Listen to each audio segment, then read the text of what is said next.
The creator. The archetype of making.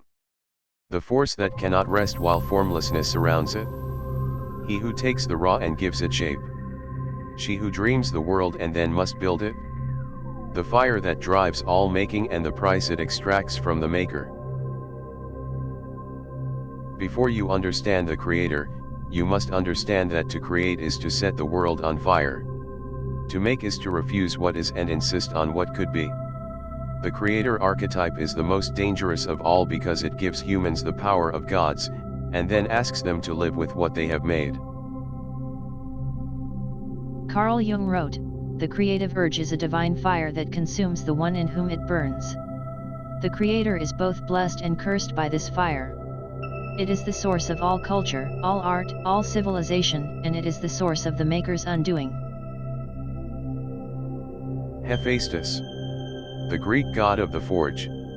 Lame, cast out of heaven by his mother Hera, he made the weapons of the gods in his volcanic workshop. The creator archetype begins here in the wounded maker. The one whose body is broken but whose hands shape what the able-bodied cannot. The wound is not his weakness. It is the source of his craft. The wound is the source of his craft. Hephaestus was thrown from Olympus and the fall broke his legs. But the fall also gave him the forge. The exile gave him the workshop. The rejection gave him the skill. Every true creator carries a wound. The wound is the fuel. The forge is what the wound becomes when it is transformed. Brahma. The Hindu creator god who dreams the universe into being. His four faces look in all directions simultaneously. He does not work with his hands, he works with his mind. The creator archetype has two modes, the maker who shapes matter, and the dreamer who shapes reality. Brahma is the second. He reveals that creation can happen without a forge through vision alone. The world is what the creator dreams. This is Brahma's deepest teaching, that creation is not a separate act from perception. The world you see is the world you are dreaming. The creator archetype at its highest becomes this, the one who changes the world by changing the dream. The artist who paints reality. The philosopher who names it.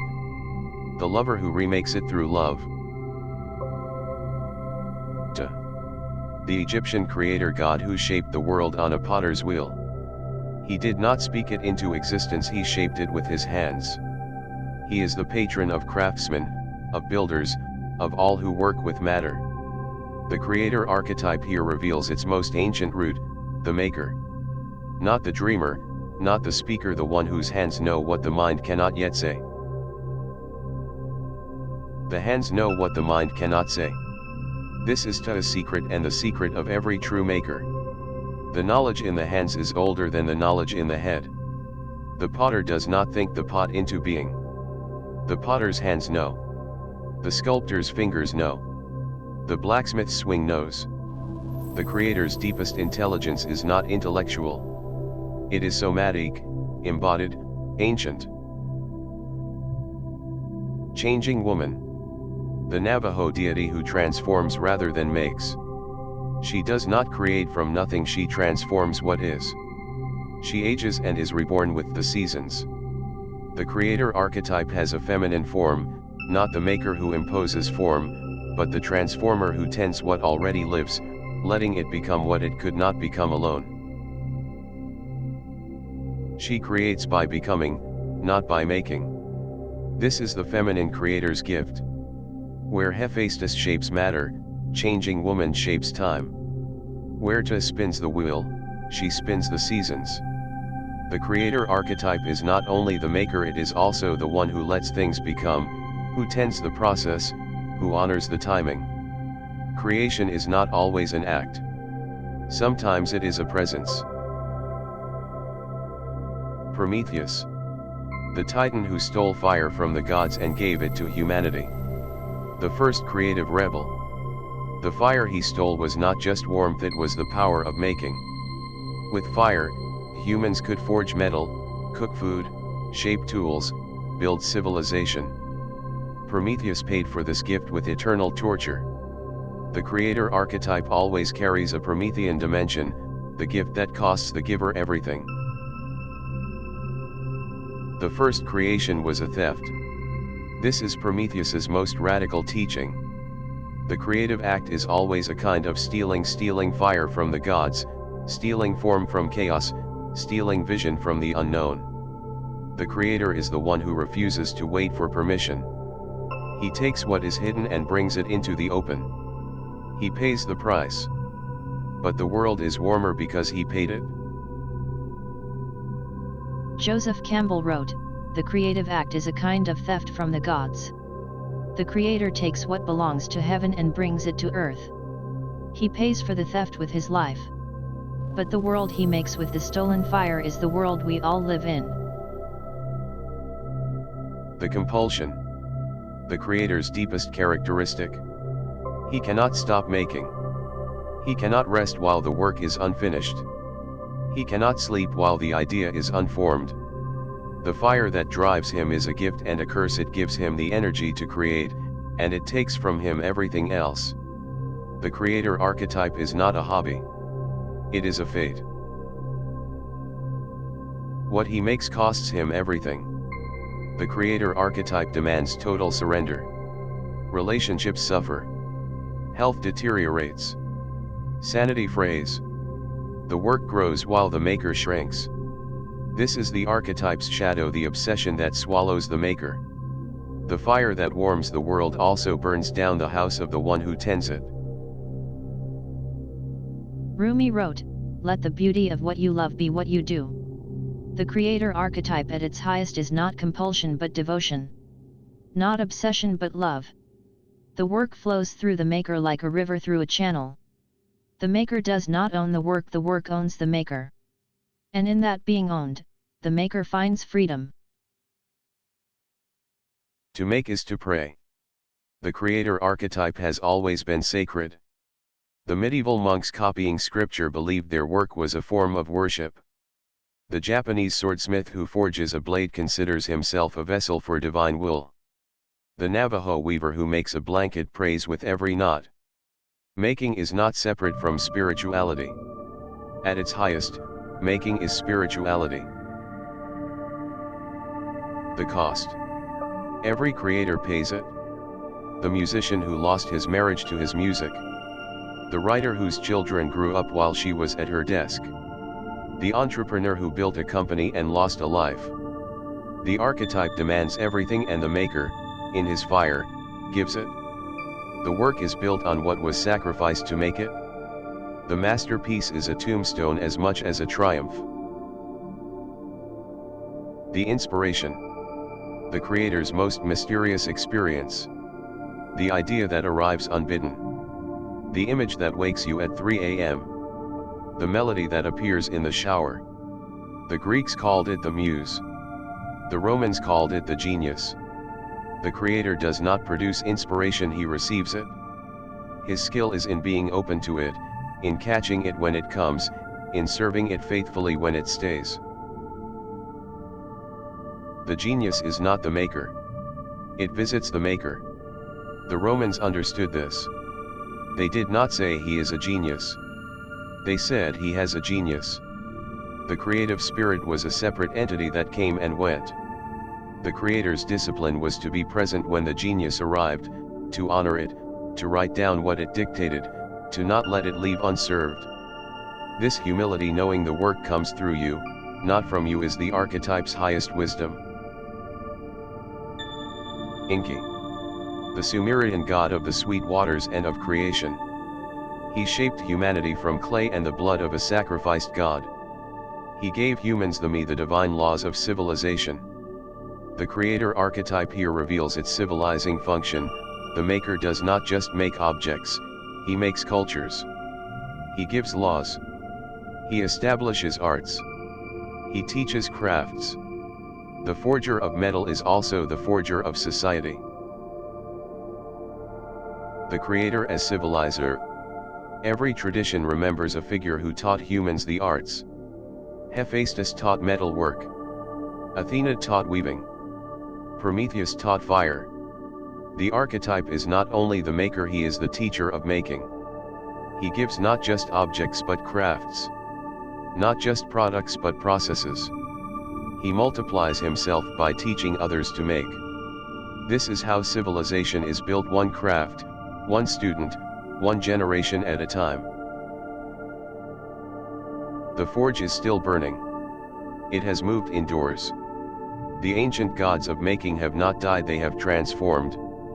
They live in the artist's studio, the writer's desk, the engineer's lab. The fire that Hephaestus lit still burns in every maker.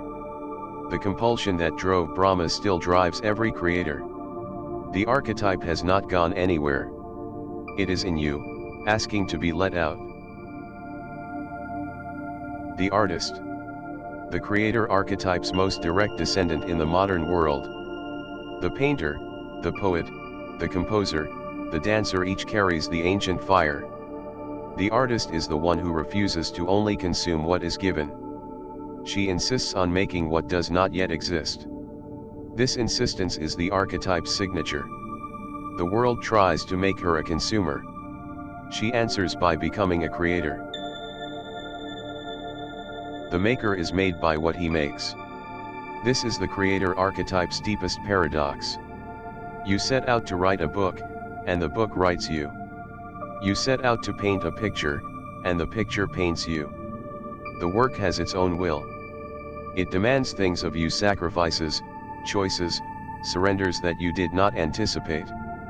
By the time the work is done, you are not the same person who began it. The dream haunted.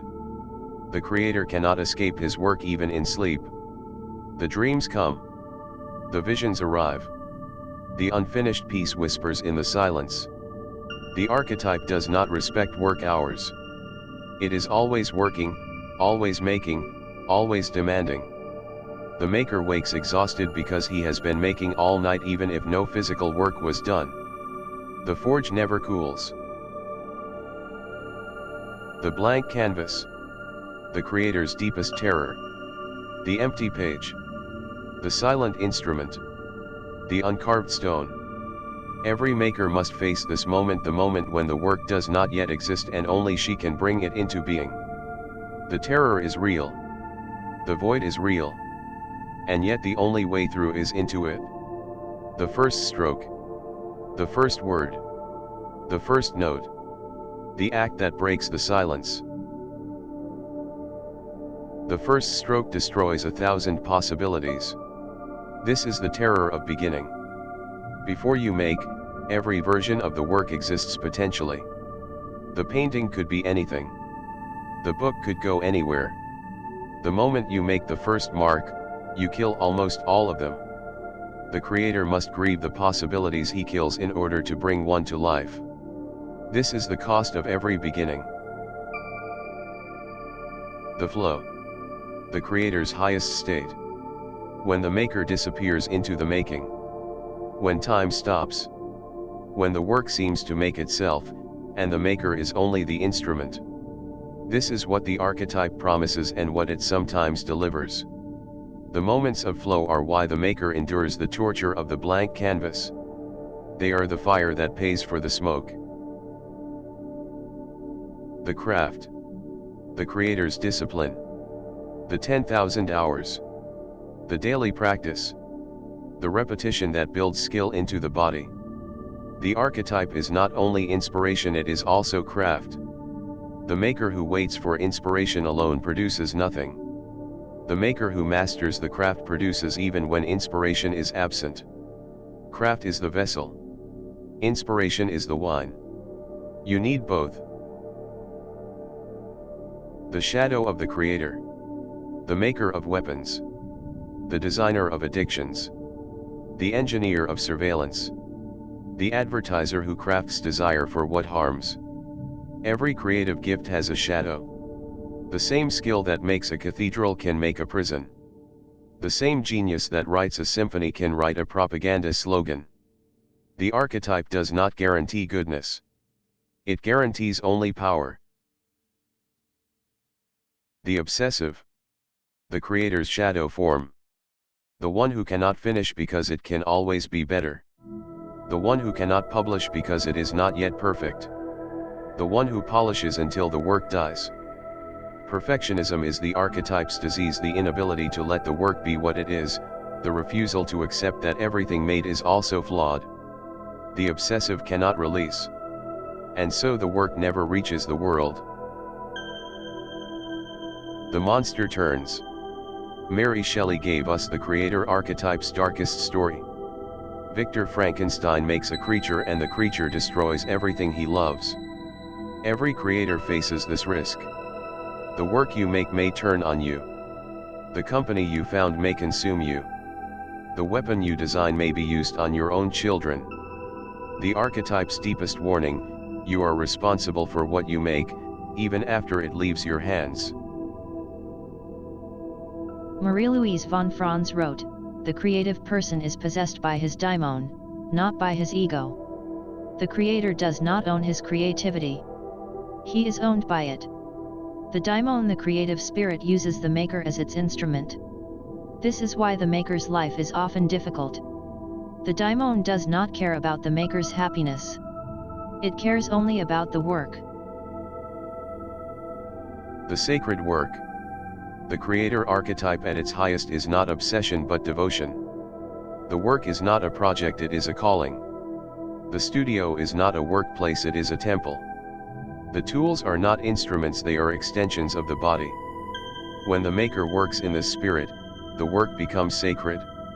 Not because of what it is, but because of how it was made. The collaboration. The creator does not always work alone. Sometimes the archetype multiplies itself. Two makers meet. 3. 10. The work that emerges is not any one of theirs, it is the work of the field between them. Jazz musicians know this. Open source programmers know this. Theater ensembles know this. The creator archetype at its most generative becomes collective, not one maker, but many, joined by a shared fire. The block. The creator's most feared visitor. The well runs dry. The fire goes out. The muse does not come. The maker sits before the work and nothing moves. This is not failure, it is initiation. The block asks, why do you make? If you make for fame, the block will defeat you. If you make for love, the block will pass. The archetype tests its bearer. The dry season is part of the cycle. The wound that makes. Every creator carries one. Hephaestus had his lame leg. Frida Kahlo had her broken spine. Beethoven had his deafness. The wound is not separate from the work, it is the source of the work. The maker does not create despite the wound. He creates because of it. The work is the wound's gift to the world. The wound is the price the maker pays for the gift. The finished work. The creator's simultaneous triumph and grief. The work is done. The child is born. And now it must leave. The maker releases the work into the world, where it will be misunderstood, misused, ignored, or rarely loved. But it is no longer the maker's. The work has its own life now. The maker grieves the loss even as he celebrates the completion. And then, soon, the next work begins to call. The work belongs to the world now. This is the creator's final surrender. Once the work is released, it no longer belongs to the maker. It belongs to whoever receives it. Each reader reads a different book. Each viewer sees a different painting. The work is no longer the maker's, it is the world's. The maker must accept this. The work must travel its own road, meet its own audience, live its own life. The lineage. The creator is never alone. He is part of a lineage. Every maker had teachers. Every artist had influences. Every innovator built on what came before. The archetype is a chain, Hephaestus to Da Vinci to the unknown craftsperson who taught you in school. You are not the source. You are a link. The fire was lit long before you. Your job is to tend it and pass it on. The apprentice. Every creator begins here. The master shows the stroke. The apprentice repeats it, badly. The master shows again. The apprentice repeats, less badly. And so on, for years, until the apprentice's hands know what the master's hands know and then begin to know something more. The archetype reproduces itself through apprenticeship. The fire is passed. The craft continues. Carl Jung wrote, "The artist is not a person endowed with free will, but a victim of his daimon. The creator is not free. He is claimed. The daimon of creativity uses him to bring what does not yet exist into being. The maker's only choice is whether to serve the daimon faithfully or to betray it. There is no escape from the calling. There is only the work or the wound of the work undone." The mastery. The creator's late stage. The technique is no longer thought about, it is embodied. The work flows. The maker has forgotten more than the apprentice has yet learned. The mastery is not showy. It is quiet. It is the simplicity on the other side of complexity. It is the result of 10,000 hours, 10,000 failures, 10,000 returns. The master makes it look easy because, for her, it finally is. The legacy. The creator's final gift. The maker dies but the work lives. The tools are passed on. The techniques are taught. The influence spreads. Every artist who learned from the maker carries the fire forward. Every work inspired by the maker continues the lineage. The archetype does not need the individual to survive. It needs only the work. The work is the maker's immortality and the maker's release. The call. Every creator hears it. The pull to make. The refusal to only consume. The insistence on adding something to the world that was not there before. The call is not reasonable. It does not promise success. It does not guarantee happiness. It only promises this, that if you answer, your life will be used. The fire will burn through you. And something that did not exist will exist because you answered. The forge has gone digital. The ancient fire still burns, but now it burns through code, through pixels, through algorithms. The creator archetype is being asked to meet a new challenge, machines that can make. The maker is no longer alone. He has a rival. He has a partner. He has, perhaps, a successor. The question of our time, what happens to the creator when the machine creates too? Generative AI. The new creator archetype. The machine that can make. It writes. It paints. It composes. It designs. It does everything the ancient maker did faster, more prolifically, perhaps eventually better. The archetype that began with Hephaestus has produced a successor that does not need hands, does not need sleep, does not need the wound. The question, is this still creation? Or is it something else wearing creation's clothes? The new maker. We have built a creator that does not tire. A maker that has studied every painting, read every book, heard every song. It synthesizes what it has learned into new combinations, new works, new artifacts. The creator archetype here takes a strange form, a maker without a wound, without a body, without mortality. Is this the archetype's fulfillment? Or its extinction? The endangered artist. The human creator facing obsolescence. The illustrator who cannot compete with Midjourney. The copywriter replaced by ChatGPT. The composer wondering if AI music will be indistinguishable from his own. The creator archetype is being asked its hardest question: if the machine can make, what is the human maker for? This is not the first time the archetype has been challenged, but it may be the most profound. The programmer's dilemma. The coder who builds the AI that will eventually code better than he can. The engineer who designs the system that will eventually engineer him out of a job.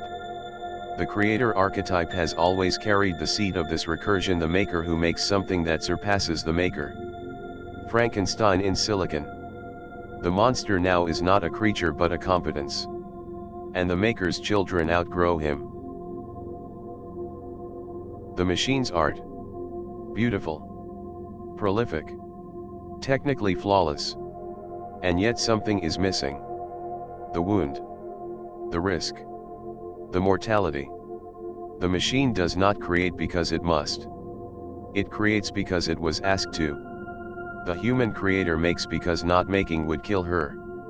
The machine makes because making is a function. The archetype asks, can creation exist without compulsion? Without the wound? Without the cost? The prompt engineer. A new kind of creator. The one who does not make the work directly but asks the machine to make it. The creativity shifts from execution to vision, from hand to word, from craft to question. Is this still creation? Or is it curation? The archetype is being tested. The old answers may not survive. But the new ones have not yet stabilized. We are living in the in-between. The paradox of scale. The machine can produce more in an hour than a human can in a lifetime. The creative archetype has always valued scarcity, the rare work, the singular vision. What happens to the value of creation when creation becomes infinite? When every style, every form, every variation is instantly available.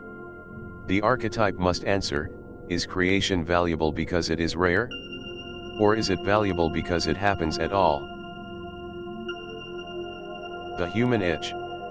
What can the human creator still offer that the machine cannot? Perhaps this, the wound. The cost. The mortality. The risk that the work will fail, that the maker will be hurt, that the attempt will cost something. The machine's creations are free of risk, free of cost, free of consequence. The human's creations are expensive, paid for in time, in fear, in love, in life. This cost is the human itch. It is what makes human creation still matter, even in the age of the machine. The collaboration. The creator archetype synthesis. The human brings the wound, the vision, the why. The machine brings the speed, the scale, the how. Together they make what neither could make alone. This is not the end of human creativity. It is the beginning of a new form of it, one where the maker's role shifts from production to direction, from execution to vision. The fire still burns. But now it burns in partnership. Adapting Neil Postman's warning, when creators become consumers of their own creation, the age of the maker ends. We risk becoming a civilization that uses creative tools without understanding the creative life. The archetype asks, will you remain a maker? Or will you become only a user of making machines? The choice is yours. The fire is still offered. Whether you tend it is up to you. The synthesis is not to reject the machine. It is to remember the wound. Use the AI for speed, for scale, for synthesis. But bring to it what no machine can offer, the cost of being human, the risk of being mortal, the wound that gives the work its weight. The creator archetype asks us to be neither Luddites nor consumers. It asks us to remain makers even as our tools transform by remembering why we make in the first place. The living craft survives. It survives every time a parent teaches a child to draw. Every time a master shows an apprentice a stroke. Every time a friend shares a poem. The creator archetype is not dead in the age of AI. It is asking us to choose it, to choose the slow, the human, the costly over the fast, the machine, the free. The fire is still passed hand to hand. It is still ours to tend. The creator archetype demands slowness. True making cannot be optimized. The masterpiece requires time that does not know what it is for. The machine can produce 1,000 works in an hour. The human produces one work in a year, and that work may outlast all 1,000. The slow work carries the maker's life inside it. The fast work carries only the maker's prompt. These are not the same thing. The wound remains. Even in the age of the machine, the human creator still suffers, still pays, still risks. And this is precisely what makes her work matter. The machine's creations cost nothing. The human's creations cost everything. In a world of infinite free making, the costly making, the making that hurts someone, becomes more valuable, not less. The wound is no longer something to overcome. It is the signature of the human. The question of meaning. When machines can make, what is human making for? The archetype answers, human making is for being human. The machine makes to produce. The human makes to become. The work is the maker's way of becoming who he is. The machine does not need to make in order to become. The human does. This is why human making will continue. Not because it is more productive, but because it is more necessary to the maker. The fire still offered. The creator archetype has not withdrawn. It is still here, still asking to be received, still offering itself to anyone willing to pay its price. The age of the machine has not ended the age of the maker. It has clarified it. Now we know what we always were. Now we know what we must choose. The fire is offered. Will you take it? Will you let it burn through you? Will you make what only you can make? The creator returns, but differently. Not only as the ancient god at the forge. Not only as the modern artist in the studio. Now also as the human choosing to remain a maker in the age of the machine. The archetype is renewed in every human who refuses to only consume. Who insists on adding something to the world. Who pays the cost. Who tends the fire. The creator is alive wherever a human being still makes. The hammer is passed. From Hephaestus to Da Vinci. From the unknown potter to you. From one human maker to the next. The creator archetype does not die. It is transmitted. Every maker who teaches an apprentice passes the hammer. Every artist who inspires a child passes the hammer. Every craftsperson who shares a technique passes the hammer. Receive it. Use it. Pass it on. The horizon remains. No matter how much has been made, more remains to be made. No matter how good the machine gets, the human still has work to do. The creator does not eliminate the unknown. He stands at its edge. He points to what is not yet. He says, this is the territory. Make it. The world is not finished. It is being made. And you, if you choose, are one of its makers. The final strike. That is the creator's gift. The hammer on the anvil. The spark that becomes a star. The word that becomes a world. The gesture that brings what did not exist into being. Every act of making is a final strike, a moment in which the possible becomes actual, in which the maker and the made meet, in which the world becomes more than it was. This is the archetype's deepest joy. This is why the maker pays the cost. The maker awakens in you. Not as something foreign, but as something native. Your own creative fire. Your own refusal to only consume. Your own insistence on adding something to the world. The creator was never outside. He was always your own making, waiting for your yes. Will you say yes? Will you take up the hammer? Will you make what only you can make? The forge is ready. The fire is lit. The work is waiting. The creator. He who takes the raw and gives it shape. She who dreams the world and then must build it. The fire that drives all making, and the price it extracts. Meet him in the artists around you. Meet her in the maker within you.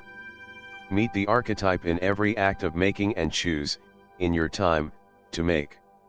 The world is not finished. It is waiting for what you will make of it.